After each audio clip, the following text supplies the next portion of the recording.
ট্রেনটাকে দেখতে বেরোলাম।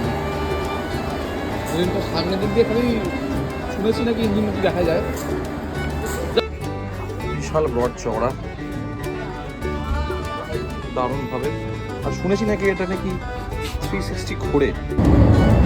রাত্রের লোকো পাইলটের ভিউটা দেখো, বন্দে ভারত যারা চালাচ্ছেন। গুড মর্নিং ফ্রম কিড্ডি পাহাড়। তো আজকে ফাইনালি আমরা এটাকে গুড বাই জানাচ্ছি। তো ট্যুরের শেষ এখানে হলো, নেমে যাচ্ছি শিলিগুড়িতে। একটু আগে এখান থেকে তৎকাল লাগিনি, জেনারেলি বন্দে ভারতের টিকিট পেয়ে গেছি 12 তারিখে। আজকে শিলিগুড়িতে স্টে করে যাবো। আর কিছু এমন ট্যুরের কিছু নেই, রিল্যাক্স করেছি। তো আশা করি তোমাদের ভালো লাগবে। হয়তো আমি বেশি কিছু ইনফরমেশান দিতে পেরেছি কি না আমি বুঝতে পারবো না, কিন্তু এই জায়গাটা এসো, খুব অসাধারণ জায়গা।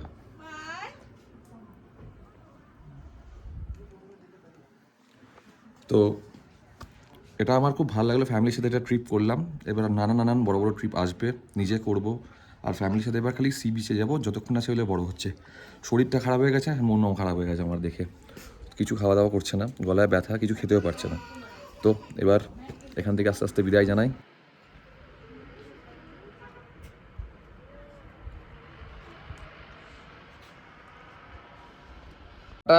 হোমস্টে অতিথি গৃহ,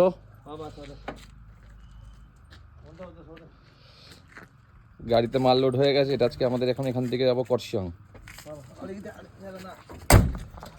চলো টাটা। জিনিস দেখাচ্ছি, এই দেখো আমরা তিনজন সামনে বসে আছি, একজন স্টিয়ারিং ধরে, একজন গিয়ার, আর আমি এখানে। আর ওখানে আমার ওয়াইফ আর আমার বুটু অমনিতে রেডিয়ার না।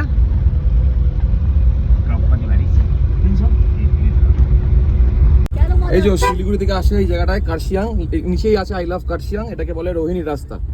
এই যে এটাকে বলে রোহিণী রাস্তা। আর সোজা চলে গেলে দার্জিলিং। প্রথমে পড়বে হচ্ছে কার্শিয়াং,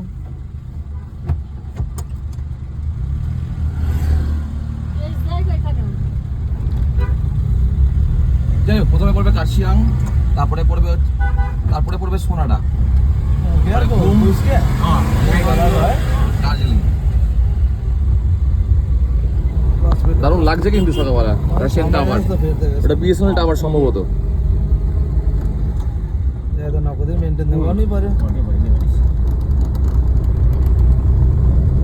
কার্শিয়াংয়ে আমি শেয়ারিংয়ে যাচ্ছি, ঠিক এখান থেকে টিকিট নিয়ে নিচ্ছি মোটামুটি। আর এই গাড়িটা হচ্ছে আমাদের গাড়ি। এখান থেকে কার্শিয়াং থেকে শিলিগুড়ি ড্রপ হচ্ছে 150। তো 150 রুপিসে করে আমি যদি একটা পুরো 4টে রো নিয়েছি, ছেলে কমফোর্টেবল থাকবে। এখান থেকে তোমরা চাইলে যেতে পারো। আর একদম ল্যান্ডমার্ক হচ্ছে কার্শিয়াং স্টেশনের ঠিক গায়ে, ঠিক আছে। এই যে এইভাবে শেয়ারিংয়ে বসেছি আমরা সবাই মিলে, কার্শিয়াং স্টেশনকে বিদায় জানালাম।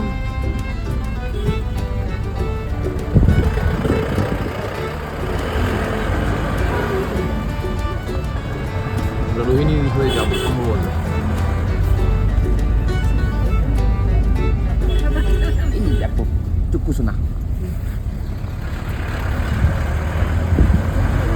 রোহিণী রাস্তাটা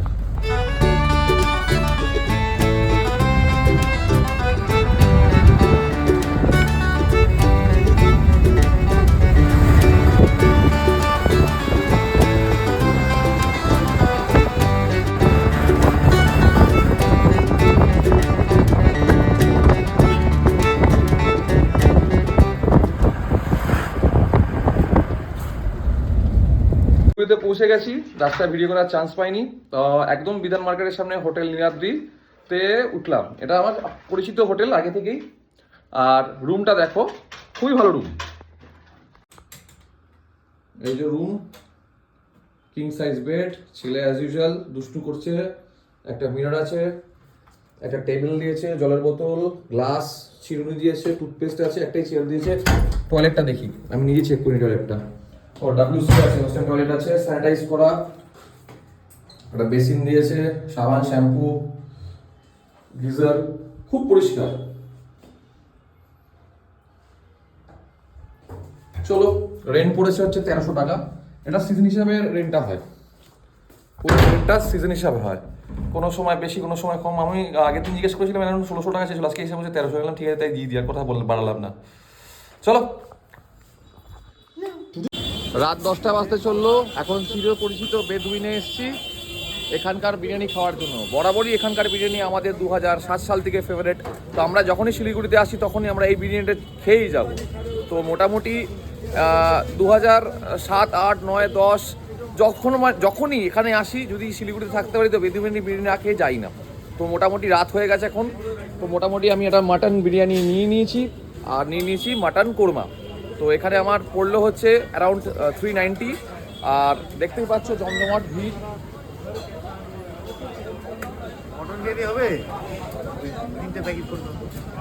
আর এই দোকানটার লোকেশন আমাকে বলতে হবে না, তোমরা যারা যারা বিরিয়ানি লাভার, যারা যারা শিলিগুড়িতে আসো জানো, তো এই দোকানটা খুব ফেমাস দোকান, বেদুইন। আর মেনু যদি দেখতে চাও দেখিয়েও দিচ্ছি।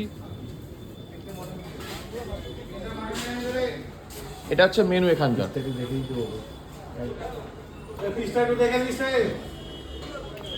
তো আর নতুন করে কিছু বলা নেই, এই দোকানটা নিয়ে কোনো পরিচয় দেওয়ার আমার দরকারই নেই। যারা যারা জানো এখানে কি কি পাওয়া যায় না পাওয়া যায়, যারা যারা জানো না তাদের জন্যই বললাম, যদি শিলিগুড়িতে থাকো অলওয়েজ বেদুইনে আসো, কিন্তু না হলে কিন্তু বিরিয়ানি বুঝবে না এখানকার কীরকম স্বাদ হয়।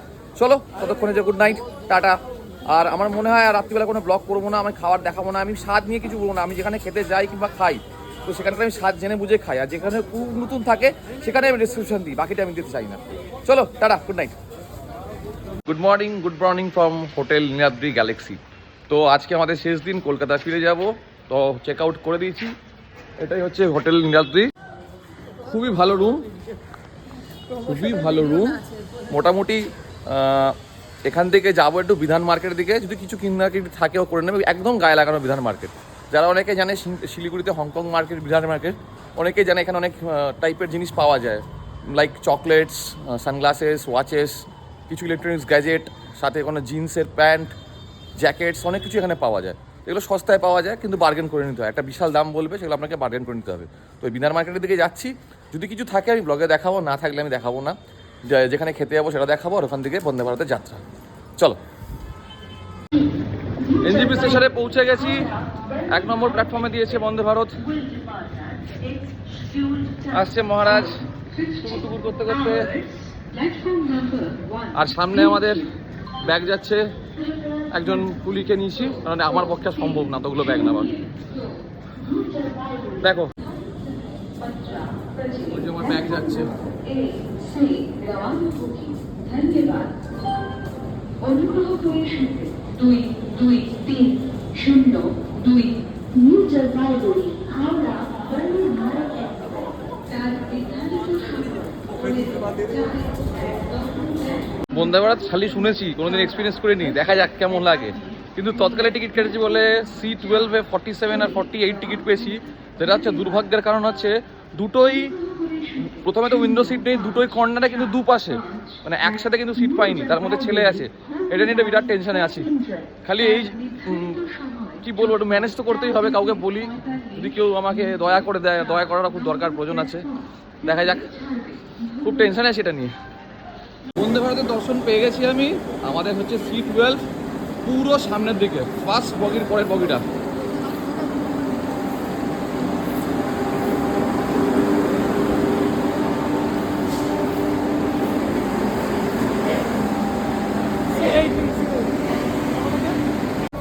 आप अंदर चलिए। अच्छा अच्छा अच्छा, उठलाम।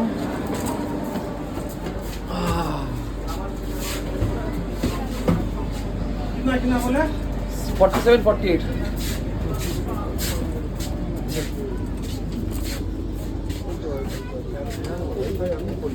আনফর্চুনেটলি সিটটা খুব বাজেই পেয়েছি, জানি না কি করা যাবে, দেখা যাক।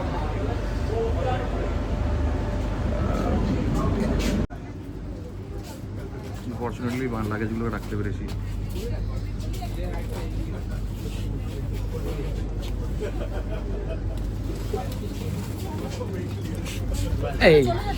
এই তো এখানে আছে।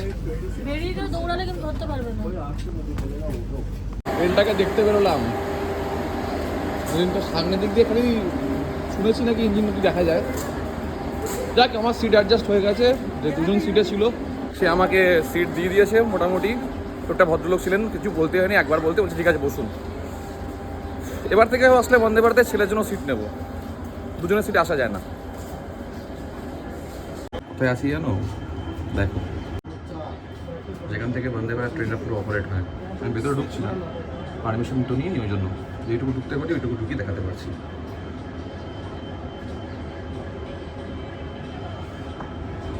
সাংঘাতিক এক্সপিরিয়েন্স। আমি এবার চলে এসেছি E1 E2। E1 E2 হচ্ছে যেটা আপনার সিসি ক্লাস, যেটা আমরা বসে আছি, আর E2 হচ্ছে যেটা ফার্স্ট ক্লাস বলতে গেলে। তার সিটগুলো দেখো, বিশাল ব্রড চওড়া, দারুণভাবে। আর শুনেছি নাকি এটা নাকি 360 ঘোরে না, জানলা দিকে ফেস করা যায়। এটা ভাড়াও বেশি, 2850 টাকা সামথিং ভাড়া। তো বিশাল স্পেস, হ্যাঁ ভালো স্পেস আছে। এটা ফুল আছে, এটা পাইনি।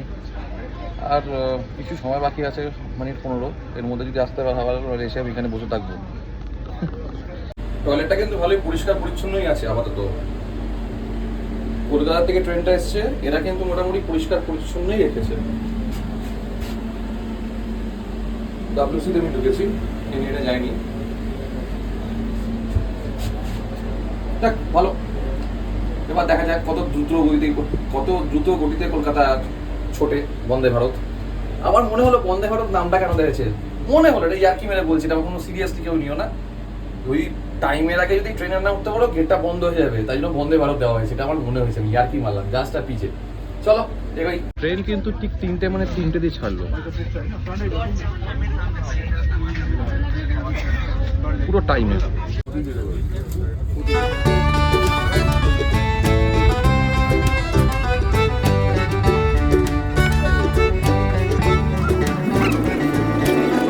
খাবার দিয়ে দিয়েছে, চিড়ে ভাজা, এটা কি, এটা জিঞ্জার চা, আচ্ছা বাদাম চা, এটা কি রিফ্রেশিং ক্লিনিং, আচ্ছা ওয়েট টিস্যু, কোনো কিছু বিস্কুট কিংবা গরম আছে, খাস্তা কচুরি। ভালো খেতে, আমি খাই না, বই খাবে। চলো দেখা যাক আর কি কি দেয়।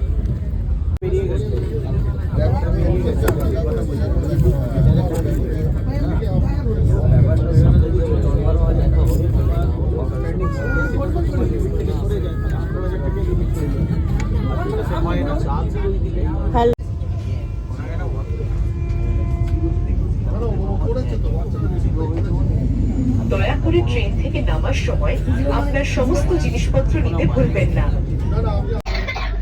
মালদা ঢুকলাম এখন, কিন্তু 14 মিনিট আগে, মোটামুটি 14 মিনিট আগে ডিলে চলছিল, 3 না 4 মিনিট না 9 মিনিট, এখন 14 মিনিট আগে কিন্তু বিফোর ঢুকে গেছি।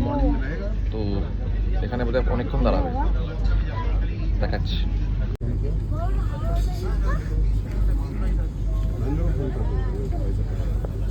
তো বিফোর ঢুকেছি, আমি তো উঠছি না, কেন ছেলে ঘুমাচ্ছে। এইভাবে পাঠা দিয়ে যায়, ওঠার কোনো সিনই নেই। চলো পরে কথা বলবো। রাত্রে লোকোপাইলটের ভিউটা দেখো, বন্দে ভারত যারা চালাচ্ছে।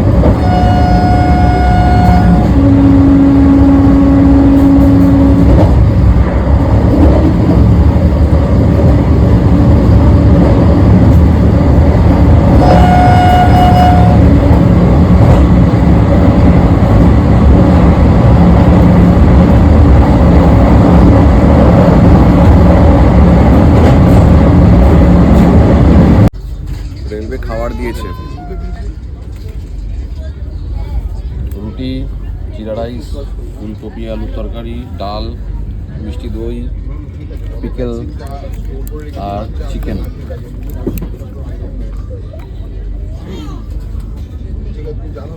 ব্রেস্ট পিস খাই না, ঠিক আছে, কেমন খেতে পরে বলবো। বিফোর টাইম ঢুকে গেছি, লাস্টটা দেখালাম না যে নেমে গেছি, ওখান থেকে নামার সময় খুব হচপচ হয়েছে। একদম ট্যাক্সি ধরলাম, কোনো উবের নিচ্ছিল না, ট্যাক্সি ধরলাম, নিয়ে বাড়ির দিকে রওনা দিচ্ছি। তো এই হলো ট্রিপের শেষ। বাকি কেমন হলো না হলো দয়া করে জানিও কমেন্ট করে। আর উইলস রোলিংকে কিন্তু সাবস্ক্রাইব করে নিও। আস্তে আস্তে আরো অনেক রকমের ভিডিও দেবো। আর বলো কেমন লাগছে কাজটা, ভালো লাগলে বলো ভালো, খারাপ লাগলে বলো খারাপ, আর কি কি দরকার ইনফরমেটিভ সেটাও আমাকে বলো, ঠিক আছে? তো স্টেবেল, ভালো থেকো, ভালো রেখো, টাটা।